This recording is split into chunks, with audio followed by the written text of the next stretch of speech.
Hi, everyone. Good evening. I'm really grateful to be here with you this evening. A little behind, but that's all right. We're just going to roll with it. We'll get that rolling somewhere along the line here. And yeah, just what a weekend. So I'm really grateful to just be kind of hanging with you. And I have a lot that I'm going to go over this evening. So first, let me just start out by saying thank you so much to Spirituality Gone Wild for hosting this wonderful page. So many cool shows on this site. I really dig it. And I check out a lot of them pretty often, actually. You'll see me sharing them all over the place. So if you haven't checked it out yet, if you're part of my Lighthouse crew, please check out Spirituality Gone Wild. And like they have these awesome readings that a lot of the people do, so they can look at you and get some great information just by looking at you, like this. And then there is like there's a morning show that I really love, that's Steve Weber's show. So check it out.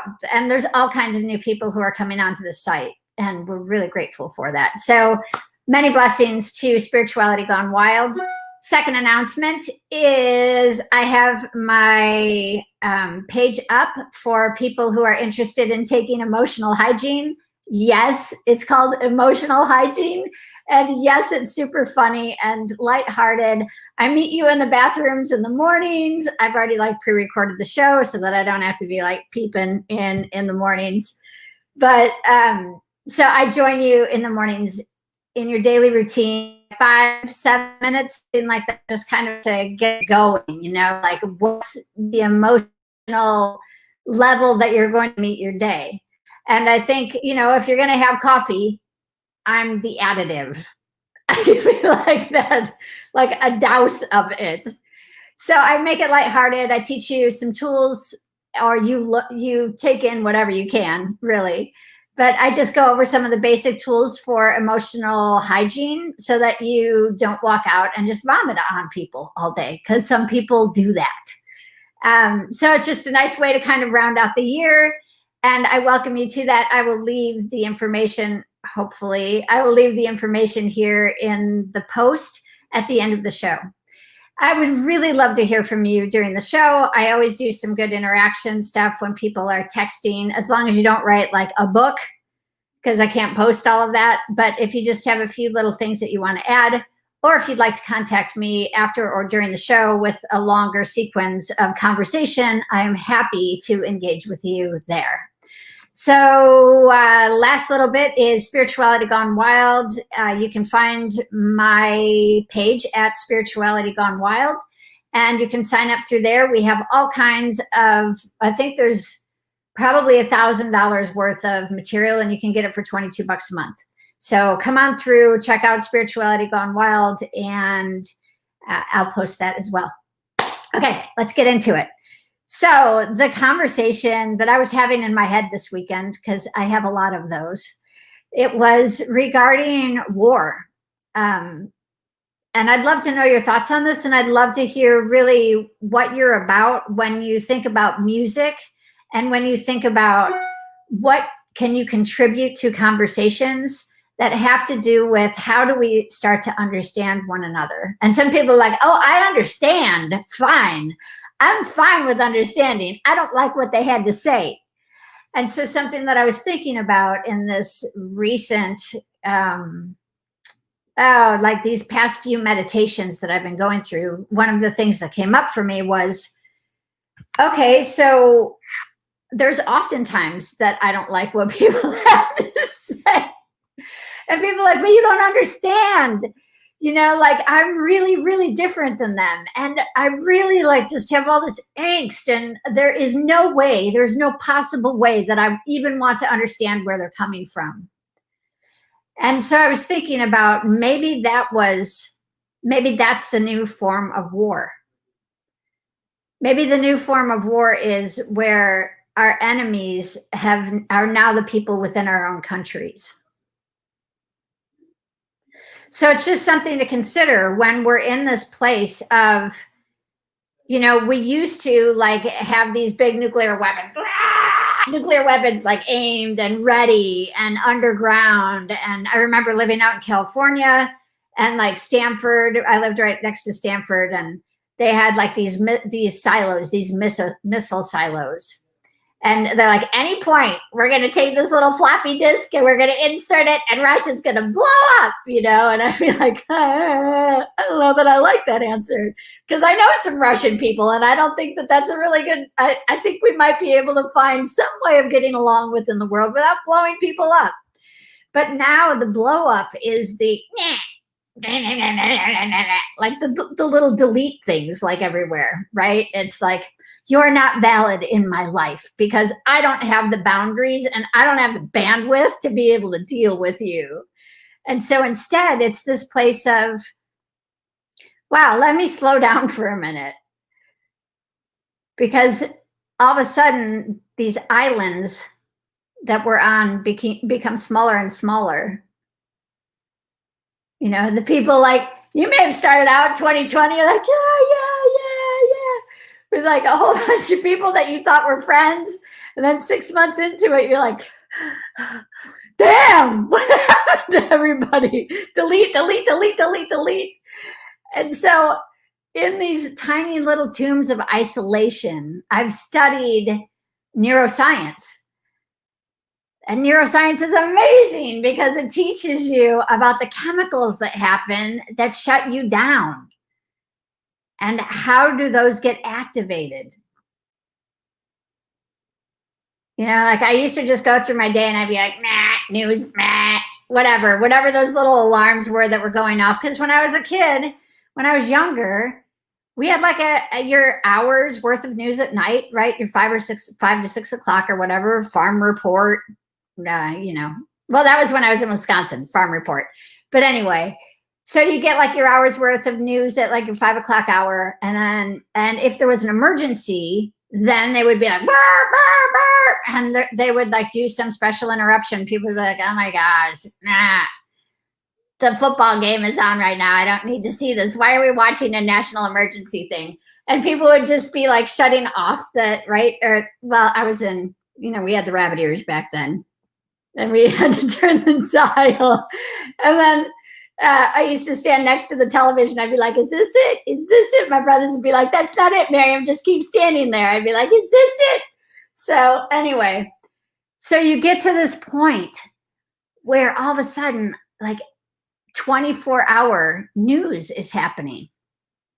And there's certain colors that are picked, right? And then it starts this level of activation. And I'm like, dang, I didn't even know they had 24 hours worth of news to cover in the United States. And it would be different if they were actually covering news across the board, like the good news and just splashing it out there, you know, like cool information that was coming out. But they managed to take the news and kind of extend it, like one story, and just extend it for hours and hours and hours. And I would come in and I'd watch my parents, because we lived without a TV for a long time, many years. And I would come in and I'd watch them, and they're like glued to the TV, you know, and I'm watching the news. I'm like, dude, it's the same thing that they were saying like an hour ago. Nothing has changed. And so tonight's invitation that I want you to consider, and I'm going to share this story tonight. This is kind of where I'm coming from with this, is fear. When I was a kid, I used to go out to California when I was living in California. And before I moved out there, I remember hearing about everybody gets kidnapped in California. So much kidnapping all the time. Kidnap. And I was like, wow, that's strange.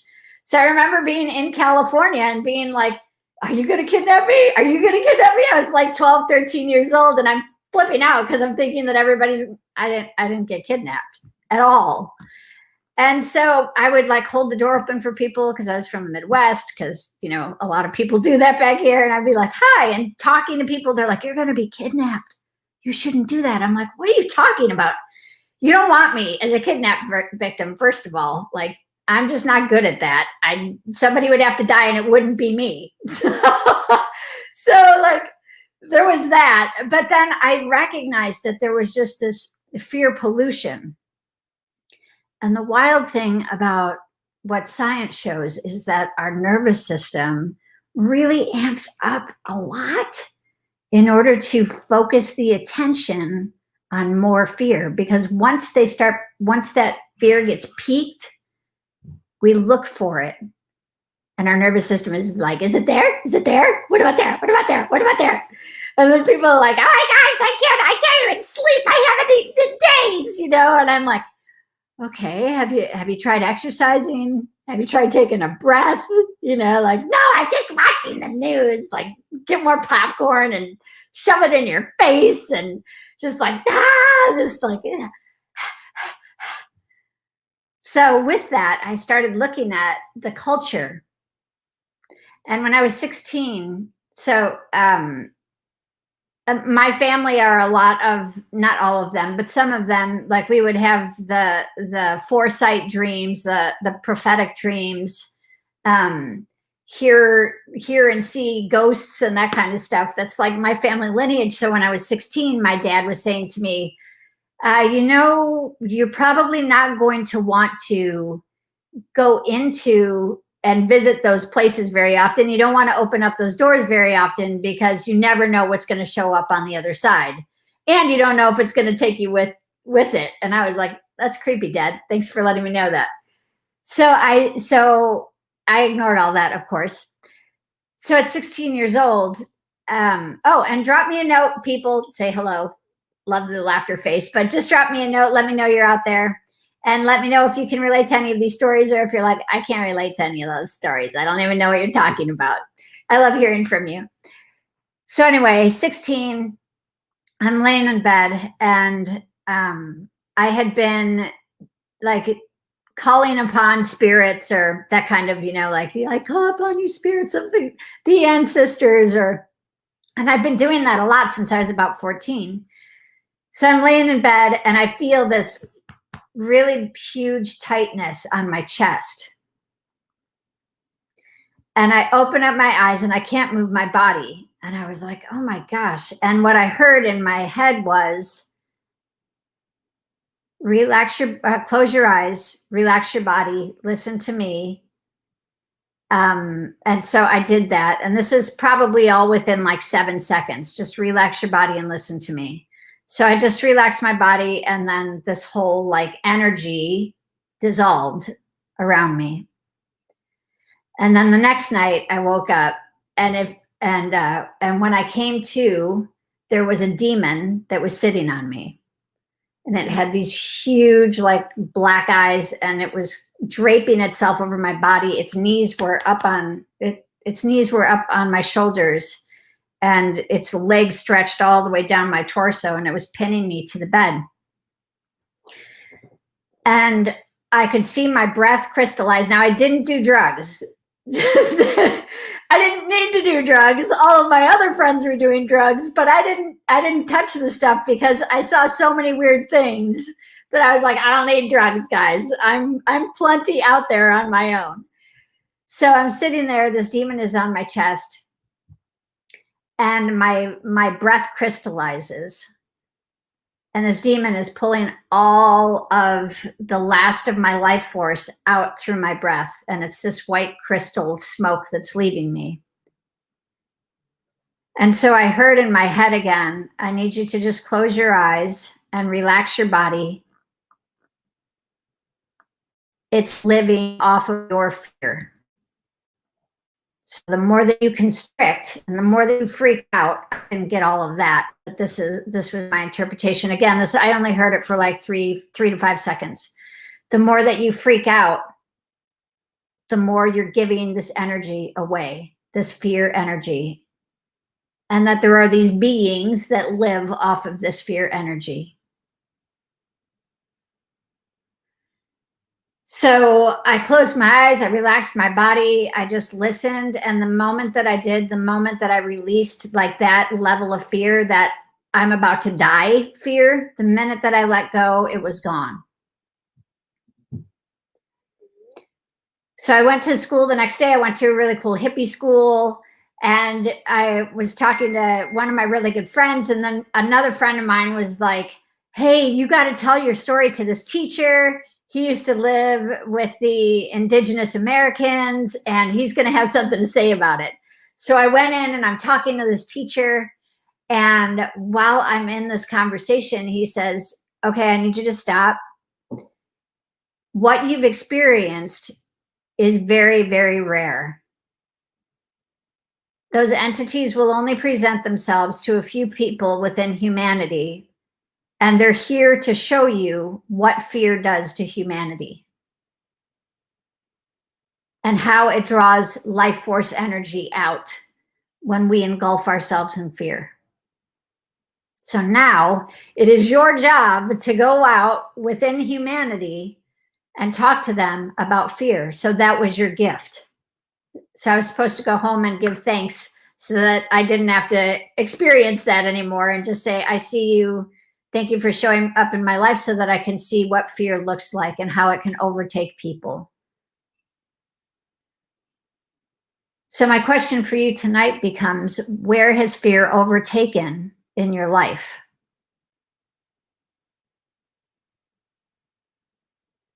I used to sit in the church meetings. I'd go into church, like all kinds of different churches, and I'd sit in these church meetings, and many, many different denominations. And I used to sit there and I just ask these questions, like, what are we doing to go out to feed the homeless this week? Well, what are you talking about? Go feed the homeless. I'm like, well,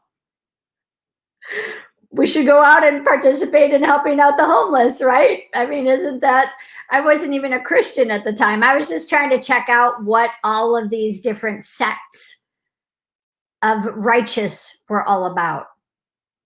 And when I would get into these places and I would sit and I would listen and I'd be like, how are we not living in fear? How is this, what is being said to mass populations? How is this not energy being taken from humanity?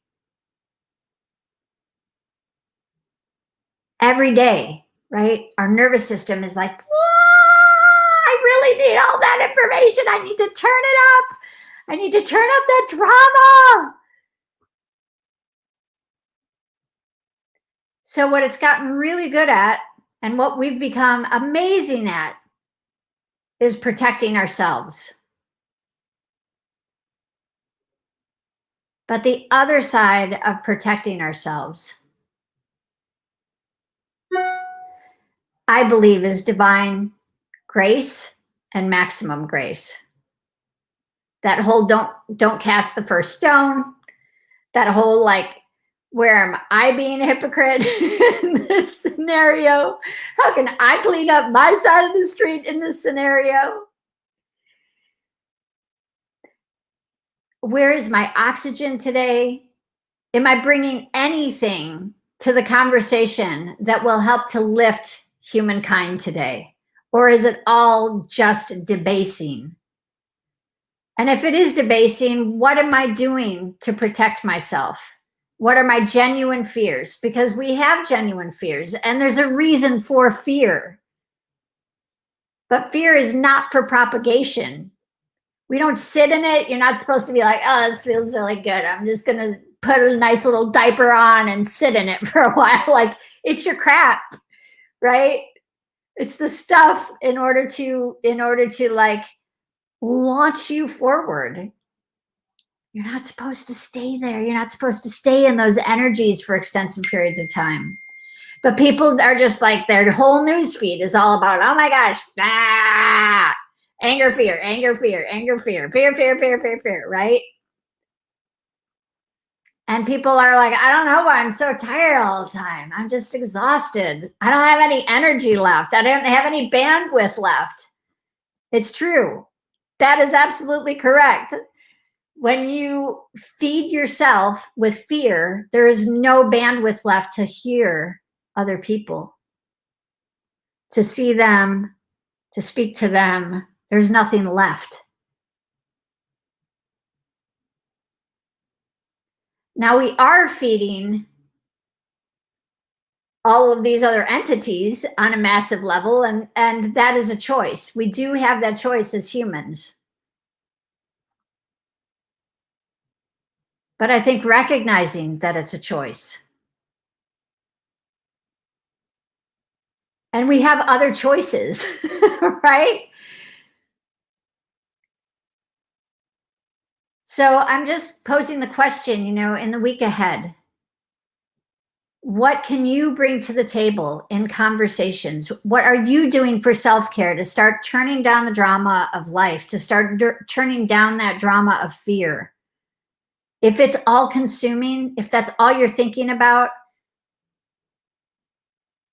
there's some deeper questions underneath there that I really want to invite in those questions this week.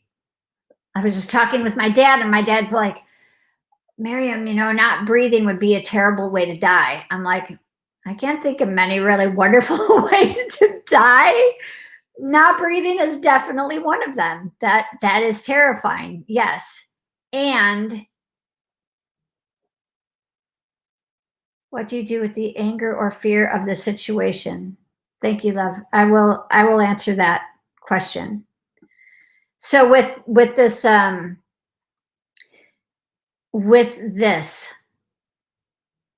I sat down and I was like, wow, tell me about that. Tell me about your fear about dying. He has a very valid fear, right? Not breathing, pretty valid fear. Dying, pretty valid fear. And my mom died of the flu about 6 years ago now, and she wasn't able to breathe. And he sat there while she was in her final days, and she was unable to breathe. So I'm sure that that's part of it too.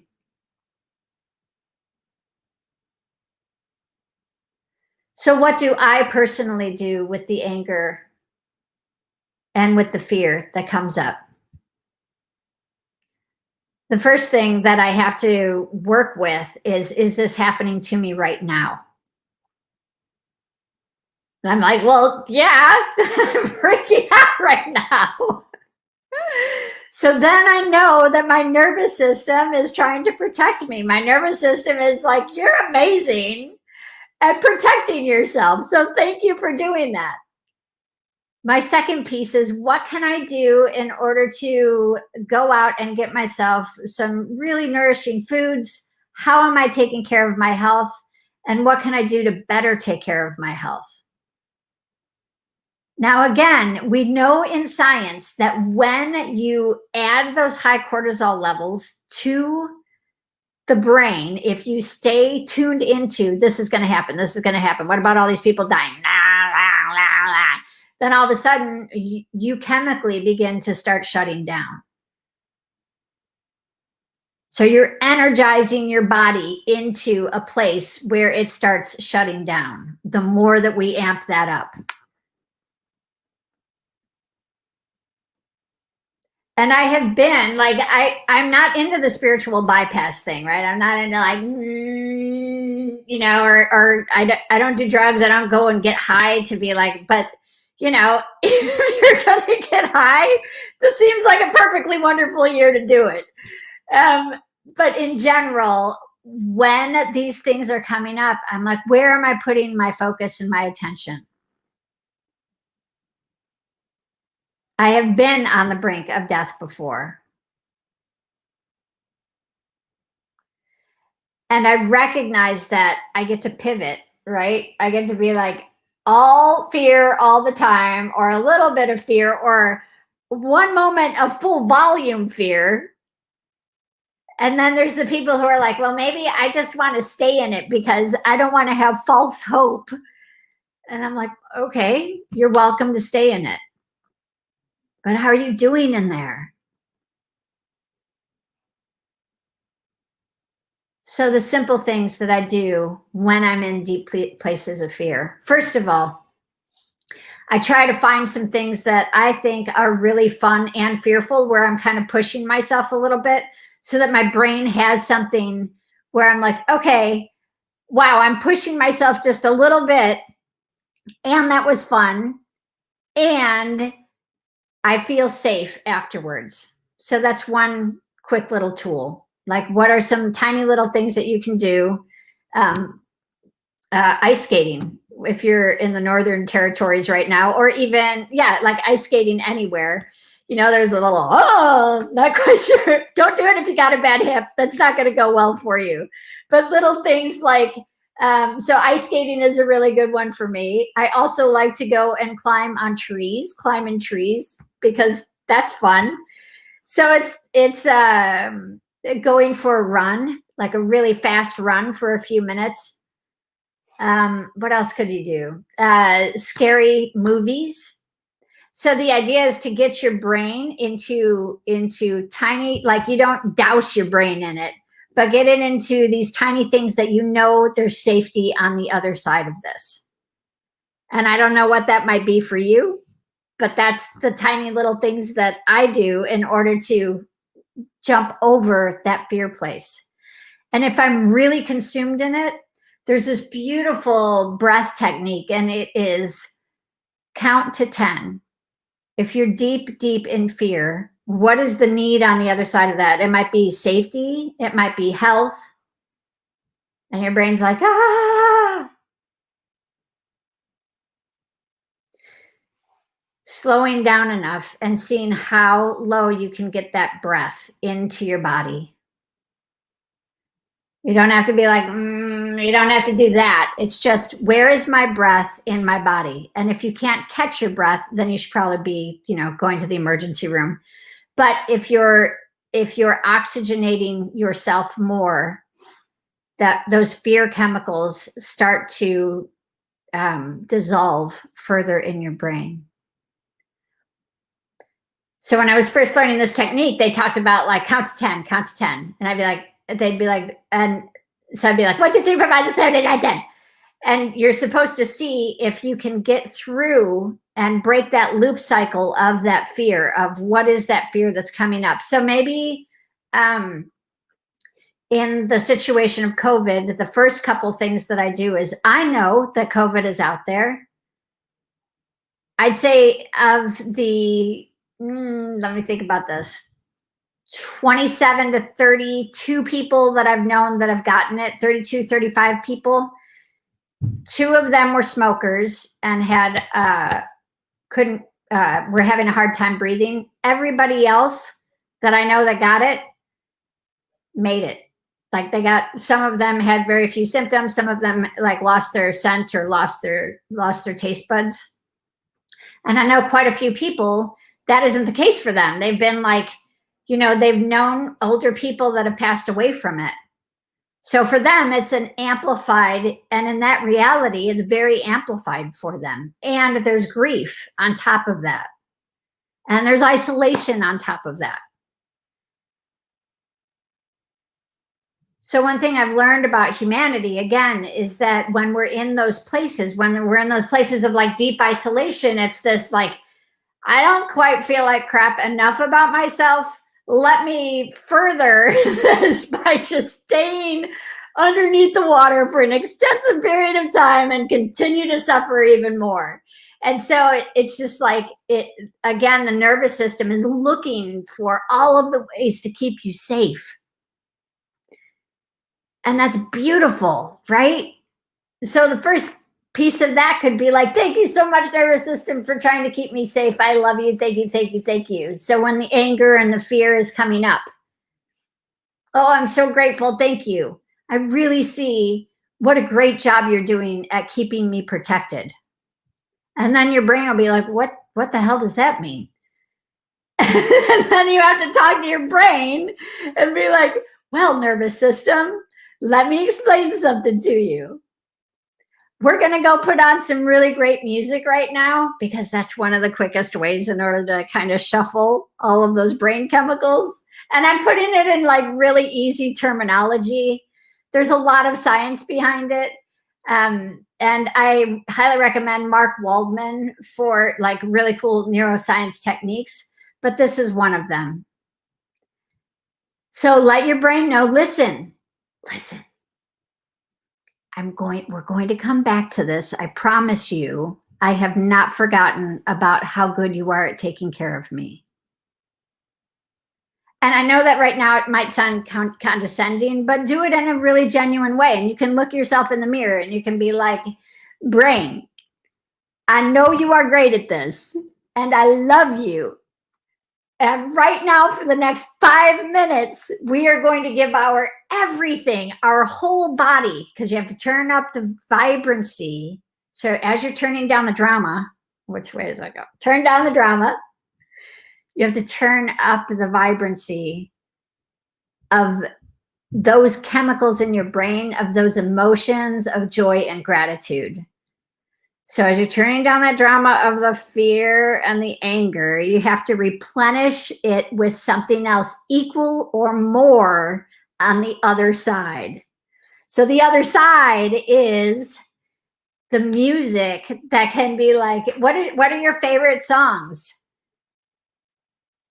Malia, what are your favorite songs? List those, because I'll create a dance party with those. So turning that up.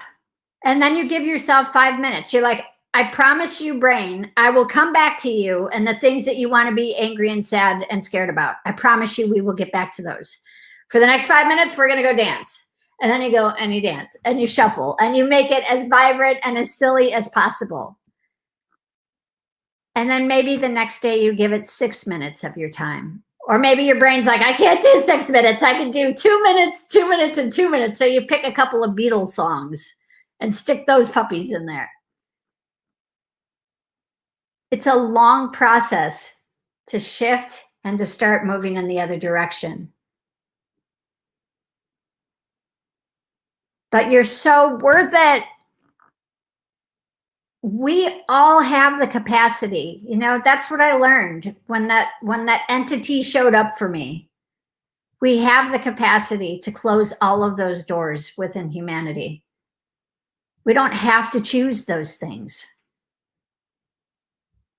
I'm not much of like I won't go into a lot of biblical stuff around this. And it isn't even from the Bible. It's the common mythology globally. We have a choice on where we're going to attune ourselves. Right now, it's like Slurpees and 7-Eleven in the fear zone. Like, oh, that's good. Like, just topped off, right? Did you ever do that? Did you ever like get the Slurpee that is like out of the top? It's that much sugar. It's just all this like, fear, fear, fear.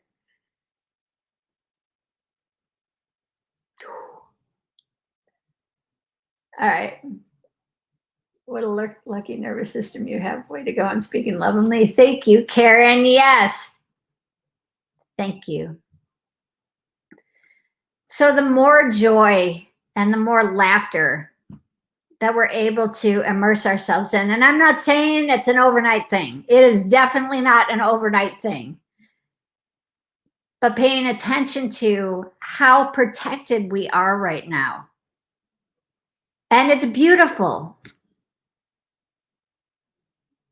The number one thing that this has taught me this year. Okay, 2 things. The top 2 things that this has taught me this year: stay really healthy, stop eating crap. Those are like the 2. I'm like, oh, maybe I should pay attention to that.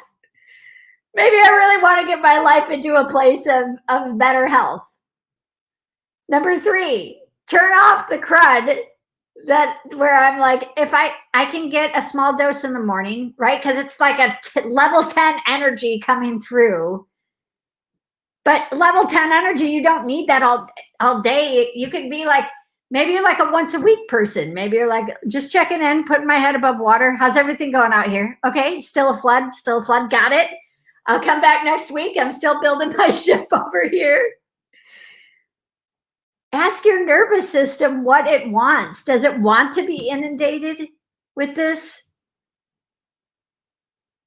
Or can you recognize, oh, damn, wow, maybe I could go help out at a soup kitchen this week.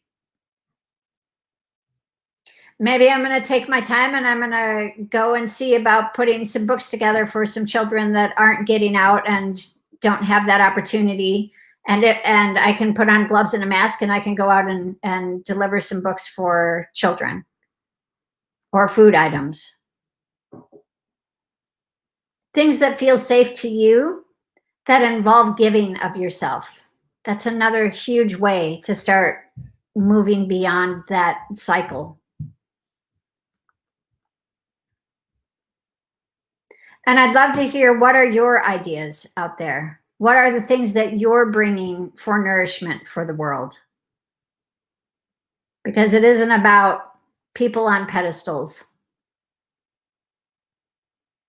The first piece is, what are you doing for self-care to take care of yourself in a nourishing way?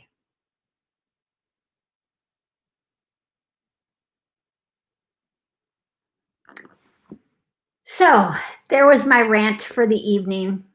It's been really lovely connecting with you. In just a few moments, I'm going to go ahead and post the rest of the information on Spirituality Gone Wild. So thank you again for joining me. Do you have any other questions this evening? I can stay here and just open it up for people who might be having a challenging time. And Malia, did you get your question answered? I would love to know that, because sometimes I can go lots of places. And I believe I answered your question, but I just wanted to make certain that it landed with you. So let me know that in the comments section. And also, what are your songs this week that can really help you to start turning up the vibrancy of empowerment in your life? We're not looking for a cure-all, because there is no such thing as a cure-all. But what we can do is something that nourishes ourselves this week in self-care.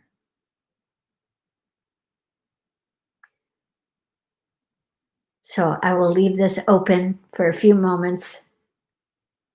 And let me go ahead and put this, let me see if I can find it here. Un momento. If you're just joining us, people were welcome to ask questions about what they're doing in order to, or what suggestions or what ideas or what are you looking at in your life right now that is a challenge for you and that maybe you would like addressed in another way, like a reframe. Oh, I love that song. Yes, Karen. There we go. I can see clearly now that the rain is gone. Yeah.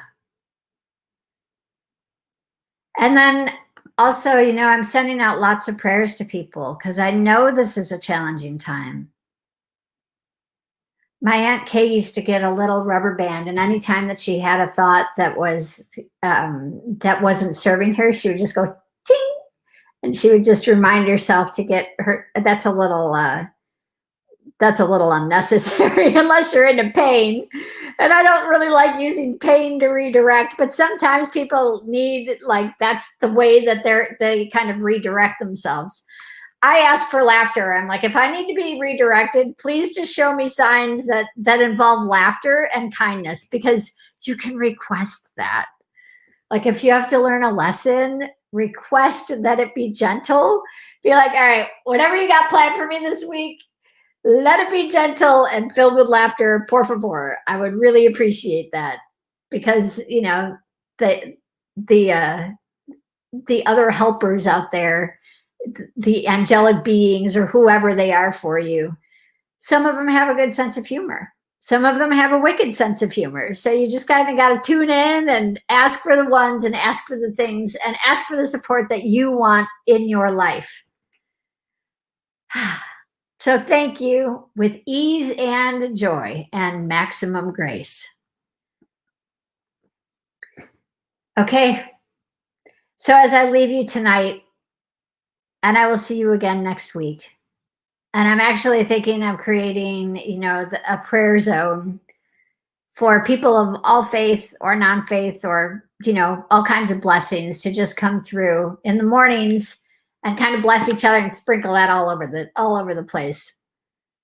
So maximum grace for your heart this week. Where can you speak from a place of kindness to yourself? And then if you're noticing like, wow, I've really got some stuff here, what are some healthy boundaries that you can start looking at and start carving out for yourself? If you're in shutdown mode, way to go. Way to be shut down. And if you ever like want to peek through and look outside and see if there are other people to help build community with and safety with, tiny, tiny little pieces at a time. Nothing to overwhelm your nervous system. Way to go, you, this week, just for making it through. I'm really, really excited for you. However you got here, whatever it took for you to get to this place today, thank you for doing that. All right, well, Malia and Karen and anybody else out there in this land of ours that we create, I'm really grateful that I got to share this past 40 minutes with you. I wish you many, many blessings for the week ahead. If you need any support, drop me a note. And you can find me on Spirituality Gone Wild. The class is Emotional Hygiene 101. Super funny. I think you'll enjoy it. And that brings me out for the evening. So without further ado, my beauties, take good care.